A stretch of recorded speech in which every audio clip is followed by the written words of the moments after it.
Hello mga mommies! Well, actually, nagsasayawan sila ng music ni Katy Perry. Kaso, bawal. Baka mag-copyright tayo. So, sinilent ko na lang.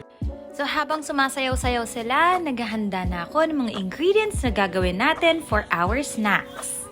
Magpakatotoo tayo mga mommies, kailangan natin ng instant para mas mabilis. But of course, with the other ingredients, let's not be cheap on it.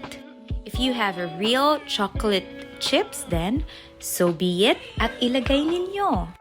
If you have quality butter, mas better para mas masarap at mas malinamnam.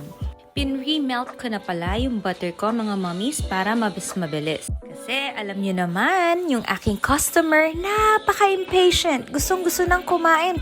Mommies, also make sure to separate the egg first at biakin bago nyo ihalo sa pinaka-premix ninyo. Para kung mabugukan man kayo ng itlog, hindi masasayang. Konting chika lang pala regarding sa suot ko, mga mommies, baka magtaka kayo bakit ako naka-pink run with pink ribbon pa. The Pink Run, mga mommies, was an event organized by the Project Pink, a breast cancer support group, which is also currently partnered with the Ruth Foundation. That is a community-based palliative and hospice care programs and services for children, youth, men, women, and the elderlies. So now that I have already explained why ako nagsuot ng Pink Run shirt, let's go back and butter up our molders. Para hindi dumikit yung ating chocolate fudge mga mommies at masarap pa rin siya at hindi siya durog-durog. You may use wax liners mga mommy or Crisco na spray para hindi rin dumikit. Now that you have completely buttered up your molders, ito transfer nyo na yung inyong mixture to the pan. Mga mommies, while you're doing this, do not flatten your mixture para mas maganda yung volume niya pag umalsa siya when it is cooked already.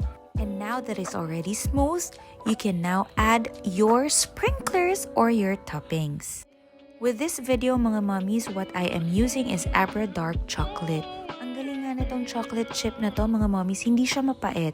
It's just a right content ng sweetness and ng pagka-bitter niya. So now that your oven is preheated, make sure na ganun pa rin yung temperature niya at 230 degrees and time it for 20 minutes. And after 20 minutes, mga mommies, eto na siya!